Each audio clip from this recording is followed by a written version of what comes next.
Wolves v Brentford, our last game in the Premier League. This season has gone so fast. This is my preview for the game, but the big talking point obviously over the last 48 hours or so is, could this be Nelson Semedo's last game in the old gold and black, Wolves captain? Is he going to stay? Is he going to go? It's been interesting, to say the least. At first, there has been pictures of removal vans outside his house. No idea how people find out where he lives, by the way. Bit stalkerish, but there we go. So if he's got removal vans, you just think, yeah, he's gone. He's going to be moving on, which we all expected, to be honest, because his contract's running out. And he's believed he's on about 80 grand a week. And then to back that up, there was a picture circulating online of him sat on the pitch, Neves-esque, with cameras in front of him on a chair, basically saying goodbye, recording a goodbye interview. And you just think, well, that's it. But then Liam Keane, to be fair to him, drops a bombshell, says that Wolves, in early May, did offer him a 4-year deal. 4, that is, which is a surprise to everyone, considering he's the wrong side of 30 now. You'd expect them to offer him a 2-year deal if it is on the same terms. There's some rumours out there that the 4-year deal's on less money. That's why he's hesitating on whether to actually sign the contract.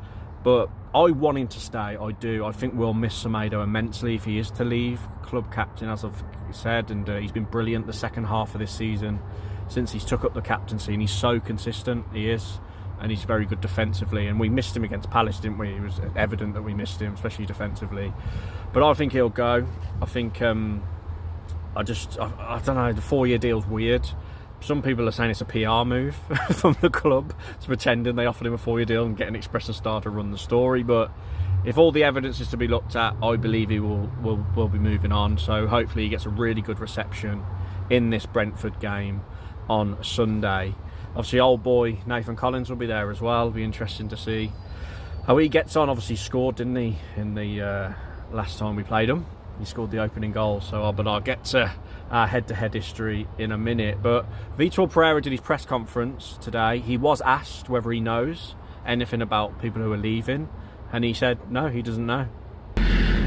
With it being the last game, and at many clubs around the country, it's an opportunity to say thank you to players who might be leaving, and to wish them well, and they'll say bye to the fans. Is that something that will happen with any of your players this Sunday that you know of, that might be leaving and heading elsewhere?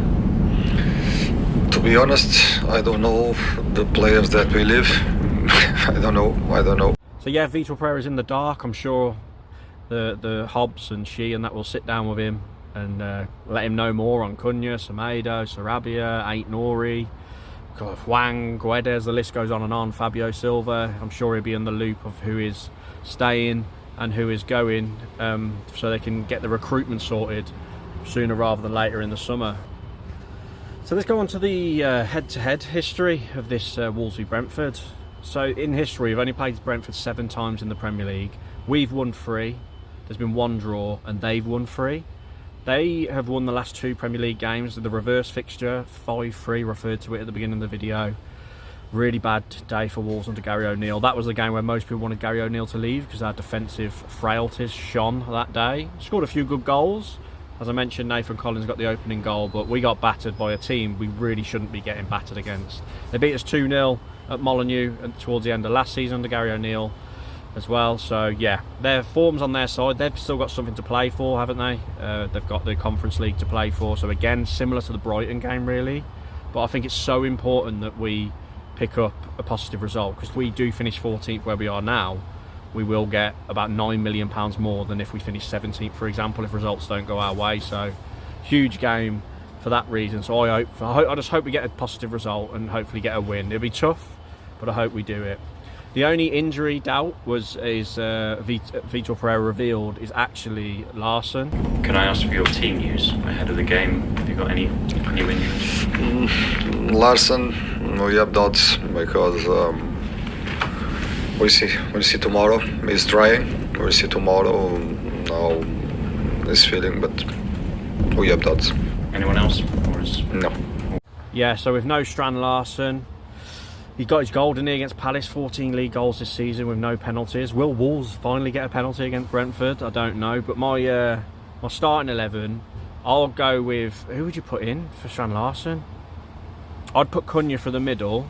I'd put Bellegarde on the left and then have Andre and Gomez in midfield, bring Gomez back into the starting 11, Semedo right wing back, Aït-Nouri left wing back. The back three's interesting. If Doc's available, which I think he is, I'd put him back in for Giga. I thought Giga had a poor half. That's why he got pulled off at half-time at Palace. Agbadou in the middle, who probably had his weakest game in a Wolves shirt, but did get his goal. Totti, captain Totti, wasn't he, at Palace on the left side. I'd bring Jose Sarr back into goal for me. I thought Bentley really struggled. Got a lot of stick for thinking that on my match reaction, but hey-ho. Everyone's got an opinion. I've got an opinion just like you lot, and sometimes you might think it's wrong. So yeah, that's the team I'd play there. Manetzi I'd bring back in as well, because I thought we missed him, really missed him. Didn't work starting Sarabia, didn't work starting Guedes, and Manetzi did quite well when he come on, I thought. Yeah, that's the team I would play. I don't know if you disagree. Score prediction. I've been so positive on my score predictions the last three, we've lost them all. So I'm going to be realistic with my head this time. I don't want to predict a loss, I don't want to be super negative, so I'll go 2-2 draw. 2-2 draw. I reckon Cunha will get a goal. Be interested to see what the atmosphere is like with him, by the way, because we pretty much know he's going to United, even though they lost that Europa League final. And I'm getting a lot of stick for that video as well, so cheers everyone in the comments. A lot of support, but you only noticed the stick, I'll be honest. But yeah, Cunha to get a goal. You know, a Cunha double. 2-2 and a Cunha double. With my heart, we've beat Brentford 4-1 before. We did it under Gary O'Neill at their ground.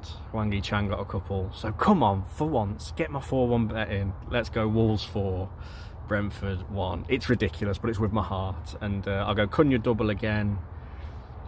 Manetzi's got to score, hasn't he? Come on, let's get Manetzi, gets a tap in.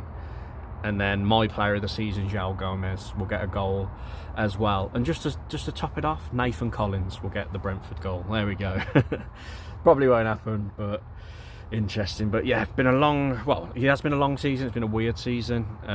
It's the most videos I've ever done in a season. So I thank everybody for the support this season as well. My channels grew so much. I think I've gained about 3,000 subscribers this season. I had a terrible time with it personally. Last summer I was down in the dumps, and this past year doing YouTube, I'm in a good place now, but this past year doing YouTube, and it was all my own fault, by the way, while I was down in the dumps, all my own doing. And but now I'm brilliant, and doing what I'm trying to get at is YouTube really helped me get out that hole, and I really appreciate the support. I really appreciate when people come up to me at the Molineux and say they watch the videos and say they listen to the 77 Club. So I'll put my violin away. Please like the video. Please subscribe if you are new, and I'll catch you after the Brentford game Sunday. Cheers everyone.